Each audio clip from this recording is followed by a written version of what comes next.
So at this point, we're going to be moving on to our keynote speaker for the evening. So many of you, I think, will be having, well, many of you probably know Zoltán already. I certainly do. I was thinking back, I think I first met Zoltán 25 years ago when I was doing work in Wisconsin about treaty rights and fighting the Crandon mine and so on. And believe it or not, this is not the first time Zoltán has been a keynote speaker for the WNPJ Fall Assembly.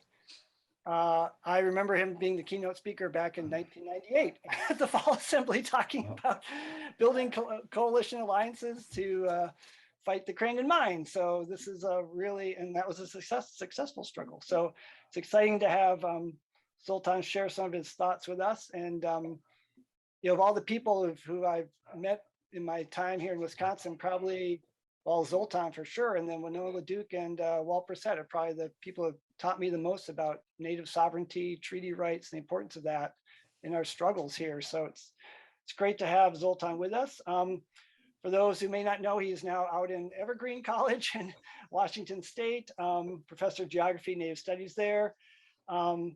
He did get his PhD at UW-Madison a while back, and also taught elsewhere in the state. So, and it has been a long time, amazing activist, mentor, inspirational organizer, and author. So, and we already mentioned his book, Unlikely Alliances. So hoping people have a chance to read it. I certainly have, and used sections of it in my class at Madison College. So I'd like to welcome Zoltán and hear some exciting thoughts from him. Thanks.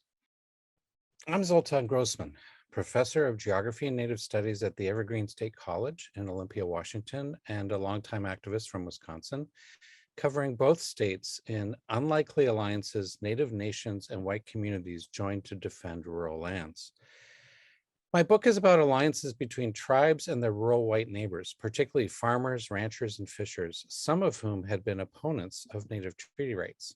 These alliances across the country oppose common threats from fossil fuels, mining, water extraction, and military projects. As a non-Native academic, I study Native, non-Native relations. And as an activist, my responsibility is to help dismantle barriers to tribal sovereignty put up by my governments and communities. When Indigenous nations assert their tribal sovereignty and treaty rights to use natural resources, they often face a white backlash. But when facing an outside threat, some rural white neighbors have joined them to protect their common ground. These alliances try to overcome divisions between the politics of difference and unity. Particularism focuses on people's differences, such as cultural identity or racial justice, often assumed to inevitably create conflict. Universalism asserts people's similarities, such as economic equality or the environment, often assumed to create unity. But through both my activism and research, I found that difference and unity are not necessarily in contradiction, as in these cases where Native treaty rights defend the land and water for everyone. I came to this work through my Hungarian family. My Jewish father was a genocide survivor and taught me to fear cultural nationalism and find universal similarities. My Catholic mother's side was proud of their traditions and taught me to fear cultural assimilation and appreciate difference. I've always tried to reconcile these two teachings from the two sides of my family. We lived in Minneapolis during the 1970s heyday of the American Indian movement, and I often visited South Dakota, where in 1979 I became involved in the Black Hills Alliance, or BHA, which brought together Lakota treaty activists with white ranchers and environmentalists to protect the water of the sacred hills from coal and uranium mining. This is me in the New York Times as an 18-year-old with peach fuzz. The BHA was an antecedent of a series of cowboy Indian alliances, or CIA, which have stopped the Keystone XL pipeline and several other projects. These alliances in turn led to the Standing Rock resistance 5 years ago, where I witnessed lockdowns and the arrival of Northwest canoes. I'd lived in Wisconsin in the late 80s and early 90s, where Ojibwe were first reasserting their rights to harvest fish in their northern treaty lands outside their reservations. The Ojibwe faced a racist backlash by mobs of white sport fishers who falsely accused them of damaging the fishery. I was part of the Midwest Treaty Network, or MTN, that stood with Ojibwe fishers to witness, document, and challenge the harassment and violence. At the same time, metallic mining companies came into Ojibwe ceded territories, assuming the native and white communities would be too divided to stop them. But we convinced some white sport fishers that working with the tribes could protect the same fish they had been fighting over. In fact, the areas where the tribes most strongly asserted their rights, where the fish wars had been the most intense around Lac du Flambeau and Mole Lake, were areas where the anti-mining alliance emerged earliest and most successful. Many rural whites had seen the tribes as outsiders in the treaty ceded lands, but in the fight against the Crandon mine next to Mole Lake, slowly came to see the mining companies and state agencies as the real outsiders and tribes as the insiders. Both communities are very independent-minded and distrustful of authority. Through the fishing conflict, rural whites had learned about tribal legal rights and cultures.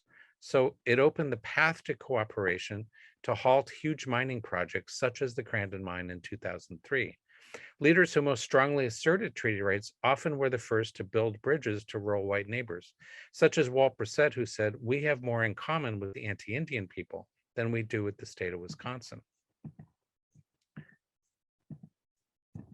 The treaty rights conflict had overcome the invisibility of the tribes and educated their white neighbors that tribal cultures and legal powers continued today. There would have been no unity if Native concerns had been sidelined, because you can't have true unity with unequal partners.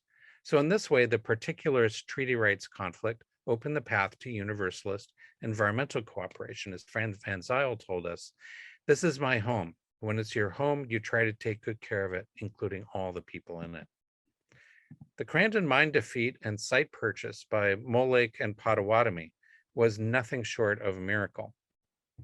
Typical environmental movements have been easy to stereotype as urban, white, upper middle class hippies or yuppies who don't care about rural jobs. But these frontline movements were rural based, multiracial, middle and working class, and the companies didn't know how to isolate and defeat them. The Wisconsin alliances drew on the traditions of progressive populism, Northern pride, environmental ethics, and Native sovereignty. The mining industry press was full of warnings about MTN's Wolf Watershed Educational Project, that we were barbarians at the gates of cyberspace, a very real threat, making permitting a mine an impossibility and bringing about a low investment attractiveness score of 13 out of 100, which we were pretty happy about. But alliances don't always work out, as in one case from southwestern Wisconsin. Back in 1995, MTN was involved in opposing the Air National Guard plans for a large-scale, low-level flight range expansion, which generated an alliance of Ho-Chunk, environmentalists, peace groups, dairy farmers, and even the Amish. At the same time, the Guard planned a smaller bombing range expansion that affected mainly Ho-Chunk communities. The Guard tactics of division worked, dropping the flight range, and at least for a few years, maintaining the bombing range expansion plans. The mainly white activists declared victory and failed to back up the Ho-Chunk concerns. Through the 2000s, other alliances fought against a power line bringing electricity from dams that flooded Cree lands, and successfully kicked out Perrier that wanted to extract spring water in central Wisconsin by a Ho-Chunk burial site. In the 2010s, the Bad River Ojibwe led an alliance to stop the Pinocchio's iron mine, closely resembling the alliance against the Crandon mine. Instead of taking 28 years, this time the Sophisticated Alliance won in 4 years. A strong alliance also developed against frac sand mining in southwestern Wisconsin, and new alliances have fought the Back 40 mine and Enbridge Line 3 in this decade. But I wasn't involved in these because in 2005, my wife Debbie and I had moved to Washington State, which had much larger fish wars in the 60s and 70s, and where today we can really see how treaties protect the land and water for everyone. The 1974 Bolt decision reaffirmed that tribes retained the right to harvest fish and other resources on lands they'd ceded to the US in 1850s treaties, providing a precedent for the 1983 Voigt decision in Wisconsin. As the anti-treaty movement declined, the state and tribes by 1989 developed a unique system to co-manage the fishery and protect it from harm. Tribes have extended their powers outside their reservations in collaborative projects to restore salmon habitat and heal the harms inflicted by settler colonialism in the timber, agriculture, and energy industries. The Nisqually tribe are recognized as the lead entity in the Nisqually River watershed to set habitat restoration plans for other governments. In its delta, tribal and federal agencies have dismantled dikes to allow tidal waters to flow freely back into the estuary. Washington tribes used their treaty rights to secure a federal court decision ordering the state to dismantle under-road culverts that had been blocking the salmon. The Lower Elwha Clallam tribe, along with fishing and environmental groups, a decade ago secured the dismantling of 2 hydroelectric dams on the Elwha River, where salmon and shellfish are now returning after a century. Our Evergreen students just produced an online book, Removing Barriers, Restoring Salmon Watersheds Through Tribal Alliances, telling these stories of dam, dike, and culvert removals. Some dams were built partly for flood control, but have not solved the threat of floods that's intensified by climate change. Tribes are joining with fishing and environmental groups to advocate the removal of 4 large dams each on the Snake and Klamath rivers to restore upriver fish populations. In Washington state, government-to-government relations are making some gains, though the process is difficult and top-down. In South Dakota and Wisconsin, the governments have not cooperated as much, but there's people-to-people cooperation from the bottom up. The most effective strategy is to have both on parallel tracks, and that's what we're seeing with recent alliances against fossil fuels in the Pacific Northwest. These alliances are taking advantage of the Achilles heel of the fossil fuel industry, long shipping routes of fossil fuels and of the equipment used to extract them. The coal and oil are locked up in the interior, the Alberta tar sands, the Bakken oil shale basin in North Dakota, and the Powder River coal basin in Montana. The industry has to ship the fossil fuels by rail or pipeline to coastal port terminals to export to the growing Asian market. The climate-conscious Northwest coast has become a choke point for coal and oil shipping. The Lummi Nation in Washington opposed the Cherry Point coal terminal, planned on a sacred burial ground next to their historic Sailor Sea fishing grounds. The tribal council turned down and burned a check offered by the terminal company to back the project. The Lummi were backed by local fishers and crabbers who had once opposed treaty rights. In 2016, the U.S. Army Corps of Engineers, citing Lummi fishing rights, denied the terminal permit. On the other end of the coal shipping route, in the Powder River Basin, the failure of the terminal plans caused the defeat of a planned Montana coal mine that had been locally opposed by the Northern Cheyenne tribe and white ranchers. The second source of fossil fuels, the Bakken oil shale basin in North Dakota, ships the volatile fracked oil by rail, causing numerous deadly oil train explosions. I made this conceptual map to dramatize the reach of the Bakken oil fracking monster via equipment supply chains, oil trains, and pipelines, each tentacle of which affects Native nations. In Washington state, a Vancouver oil terminal was stopped by Columbia River tribes, labor unions, and environmental climate activists, and 3 Grays Harbor terminals were stopped by the Quinault Nation, fishers, crabbers, and rural environmentalists in a very conservative county of former timber workers who still distrust urban environmentalists. The successes of the alliances against fossil fuels in the Northwest are possible because of Indigenous treaty rights and sovereignty, working in tandem with climate activists along the coastal thin green line. The movement has stopped at least 14 oil and coal terminals, but fracked gas has been more difficult to stop. Cooperation in habitat restoration and fossil fuel resistance has created a template for my final topic, climate resilience, which we have extensively studied at Evergreen. The project's book, Asserting Native Resilience, Pacific Rim Indigenous Nations Face the Climate Crisis, includes voices of Indigenous leaders and scientists who are responding to the inevitable effects of climate change and collaborating with non-native communities. Part of the collaboration has been in land use and water planning, such as the Swinomish and Tulalip tribes working on flood control with usually hostile local governments.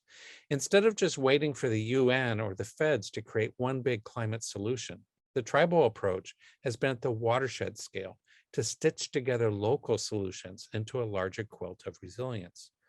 On renewable energies, the Tulalip tribes are working with local white farmers to keep cattle waste out of salmon streams and instead extract biogas for cheaper local energy. My recent teaching and research focus has been on indigenous disaster resilience. Tribes are often the worst affected by so-called natural disasters, but are now providing models for non-native local governments and disaster planning. When a landslide cuts off a tribe and their neighbors from the rest of the state, they only have each other to rely on. Coastal tribes are proactively moving their infrastructure to higher ground to avoid tsunamis and storm surges, both of which are worsened by sea level rise. Indigenous peoples retain a sense of community and mutual responsibility, in contrast to highly centralized Western consumer society in which we don't know our neighbors and we panic when an impending storm affects our mega grocery store. I've recently written how a sense of community and disaster collectivism not only shapes climate resilience, but mutual aid in the pandemic, and what I call the resilience doctrine, using disasters to more quickly make healthier changes in society that we should be making anyways. Indigenous nations have been some of the hardest hit in the pandemic, but are now the most vaccinated US population, as you can see by comparing highly vaxxed counties to reservations around the country.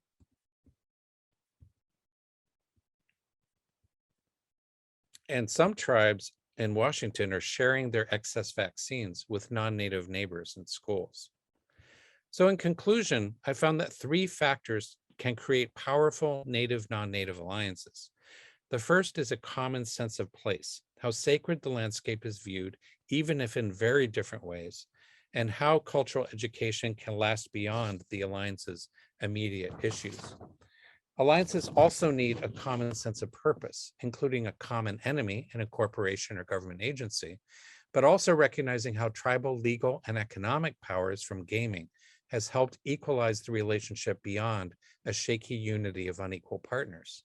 Lastly, alliances benefit from a common sense of understanding or a conscious effort to build bridges in the midst of conflict. Tribal leaders often know how to talk with their rural white neighbors better than most urban white progressives do, to turn them away from a racist right-wing populism and toward a cross-cultural anti-corporate populism. It's so important for urban groups to respect the native and non-native leadership on the front lines and respect their organizing strategies. This means not treating natives just as diverse brown faces or cultural color in the movement, but as having sovereign power and priceless knowledge. We should also not expect natives, who are also only 1.5% of the population, to save the day for us without active solidarity by us. Success also means not stereotyping rural whites as ignorant or backward, but as key players with local knowledge. The proper role of non-natives is not just to rush to the front lines to get arrested, but to educate and organize our own communities and help remove obstacles to tribal power put up by our own governments.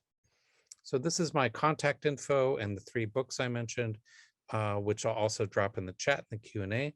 Thank you for listening and for caring. Hi, yeah, it's so wonderful to see so many old friends. What I was talking about there was really huge collective efforts, and I see so many people here among the participants who played really, really key roles in all of this. So I see this as kind of a sharing, and I wanted to just make connections with some of the amazing work that's happening here in the Pacific Northwest, and so you know, we've seen kind of the failure of the summit in Glasgow, this kind of top-down approach to climate change. And what we're seeing with the tribes in the Pacific Northwest is really this local scale kind of strategy of working with their neighbors and try to make their own watersheds more resilient. And at the same time, along with resilience goes resistance, along with saying yes, you know, to regeneration of life in these watersheds and healing the damage of settler colonialism. You also have to say no to new damage. And so the fossil fuel resistance has been amazingly successful. So to see, you know, the Crandon mine, the Pinocchio's mine, Back 40 mine stopped, you know, back home in the Great Lakes region, and then to come here and to see the people power hold off the mighty fossil fuel industry has been Maureen, I really need 4 minutes inspirational. of nobody And talking to me, okay? so I just wanted to kind of share some Actually, of that with friends from Wisconsin. Thank you, Zoltán. And right now we're going to actually make some space. We don't have that much time for this question and answer section, but we would love to hear some questions. If people could put them in the chat, just because we won't be able to get to them all most likely, but we would love to be able to have them in our records, to be able to incorporate it into our work. That's part of the theme, is we want to keep incorporating this work beyond the assembly tonight. So feel free to put some questions for Zoltán in the chat. If you have And any. I want to say questions, comments also, Yeah. because people have been participants in a lot of these alliances. Wonderful.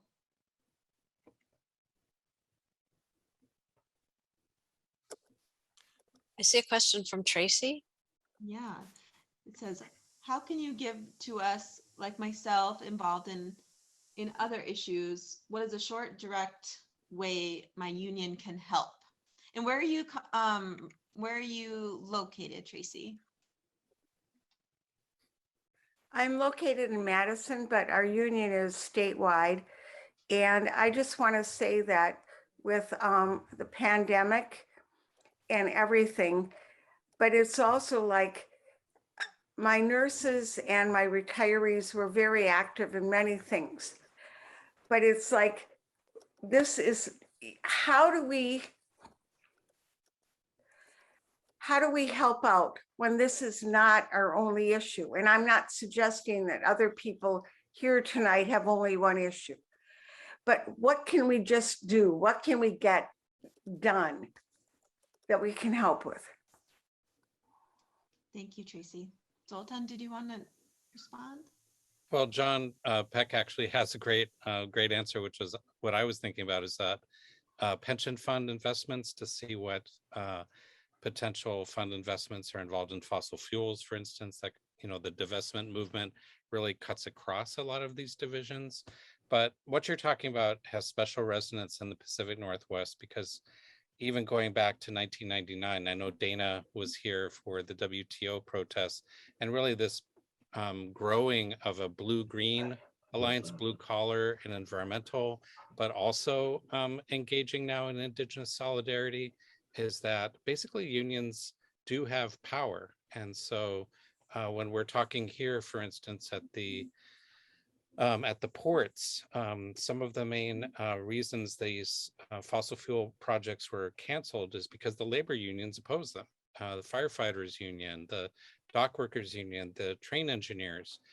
Our meetings were actually at the headquarters of the train engineers union.